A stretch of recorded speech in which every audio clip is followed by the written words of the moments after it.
Alright guys, welcome back to Formula 1 news. Mercedes are confident going into next season. They will have a much more competitive car, and they've understood the key discrepancies this season between their performance and the performance of the Red Bull and the Ferrari up front. But Toto Wolff is still not 100% confident that they have solved all of their issues. Very much intrigued to your thoughts in the comment section below. Hit the like button if you enjoy. Subscribe if you're new as always. I'd greatly appreciate it. A few crazy things to mention. Firstly, this. Mercedes' last 1-2 was back at the Imola Grand Prix in 2020. McLaren, I mean, this is so remarkable, got the only 1-2 of last season. This year, Ferrari had a 1-2 at Bahrain. Since then, no 1-2s at all. They probably could have had one at Austria if Sainz's car didn't explode. And then Red Bull have had plenty where that's come from this season. Their most recent one, of course, being in Japan. So yeah, kind of crazy that Mercedes haven't had a 1-2 since 2020. And speaking of Mercedes, they actually said they have no concerns about Nick de Vries joining the Red Bull project now with AlphaTauri, right? I mean, it's kind of, you can look at this two ways.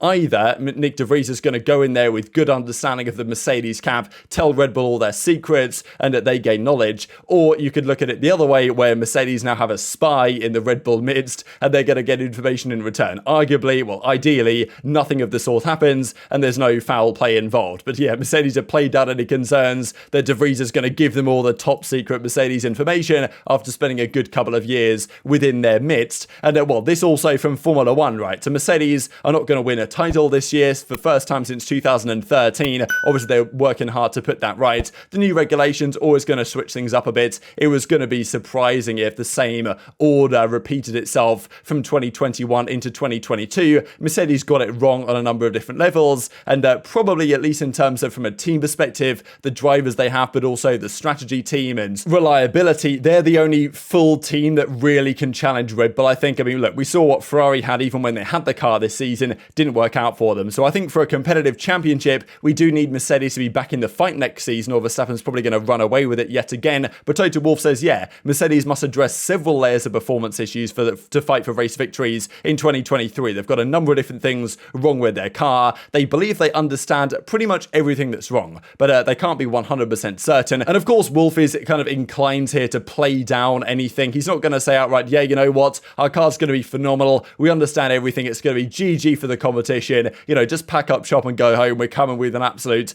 W11 Mark II rocket ship in 2024. He's not going to say that, but like, still, he's at least confident to a certain extent they understand their problems. He does say, though, look, are we really on top of all the questions about their kind of non-performing elements of the car, especially drag and straight line speed, this stuff? The answer, he says, is no. But I think a big chunk of performance we are missing, we have now discovered. So that's the big question after all the work on the car this season. Have they discovered the key discrepancies between their performance this year going into next year? That's the big question that they will have. And this is kind of, well, part of the quote, as you guys can see at the top of the screen. First, you have to understand what the root cause is for the non-performance, and then you have to peel the skin. What is the first layer? What is the second layer? Are we really on top of all the questions? The answer is no, we are not. So kind of playing down, because we thought after Spain, when Mercedes said, you know what, we've solved the porpoising, job done, we're back in the game. And then they found out they went to Monaco, they went to Baku, and they were like, hang on a second here, the car's still terrible, what's going on? And even nowadays, they go to a Monza, they go to even Japan, and they're like, hang on, why are we not as competitive as we should be? That's a question that they still have to wrestle with. George Russell, though, did say they pretty much understand everything now, what's wrong with the car, but Toto Wolff's not said that outright here. And then he says, yes, we have discovered a big chunk of performance that we're missing. We've fixed that now, and on certain tracks, Mercedes are very close indeed. It really is the lower downforce ones with any straight lines at all where they struggle hard. That's what's cost them really this year, and as he says, it's not something we can change this year, it's about decisions we have made for next year, but I am not 100% confident to say here that we'll be fighting for world championships, right? So look, you can't be 100% confident, but it can be pretty close, I guess, that they've discovered what it takes to get them back in the race. Now look, Red Bull are going to have an advantage next year, there's no doubt. They've got the best performing car this season, best performing team,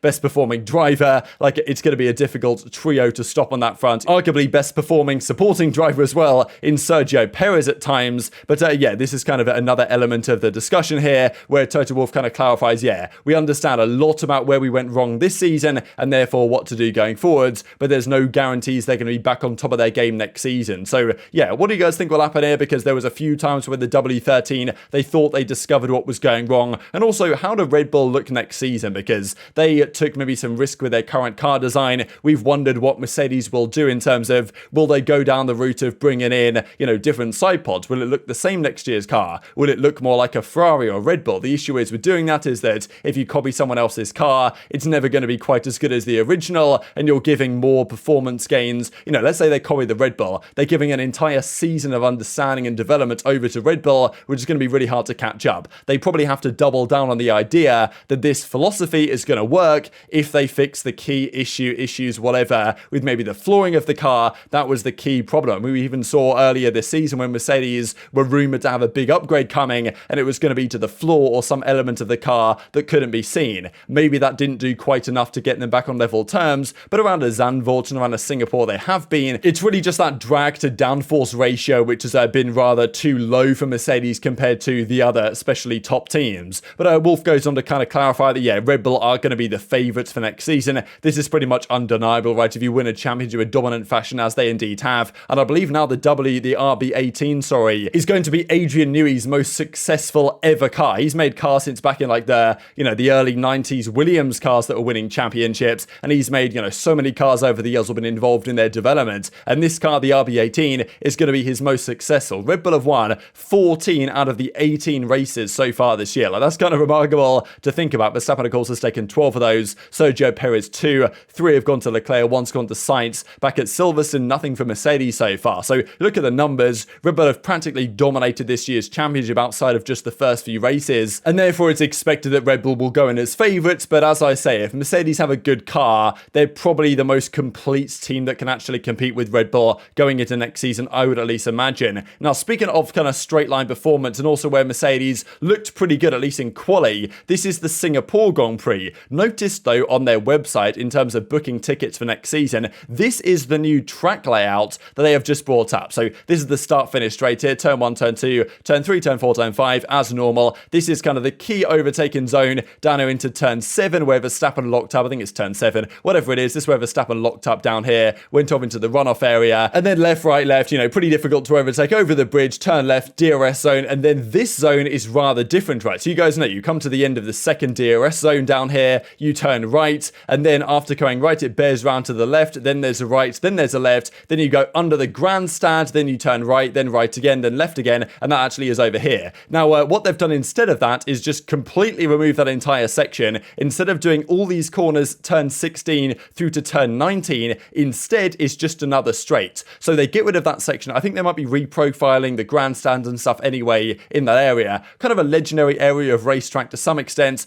turning left to go under that kind of bridge or whatever. Like, it's pretty cool stuff. But at the same time, it's, it's great for qualifying because you can make a lot of time up in those corners if you're brave, but for racing, like, you really can't overtake anywhere around those sections. So probably not the best for racing. So instead, they've made another straight. That is their plan, into the final couple of corners and then to the end of the lap. So what do you guys think this will do? It should allow another good overtaking opportunity, because if this is a DRS zone down here and then this is a DRS zone down here, then we might have a lot more overtaking around Singapore, because like this season, yes, it was a wet race, but it wasn't, look, it was a pretty entertaining race once it got going, but there wasn't quite as much action as we would maybe have liked to have seen in terms of overtaking action and stuff. So probably they're going to reprofile the entire section of that track. Definitely intrigued to your thoughts on that one in the comment section below. Just to mention this as well, because yes, rumor has it, according to Domenicali from Formula 1, that 24 races is the maximum. Now, this is very easily said. We could be back here in a couple of years' time and he's saying, you know what,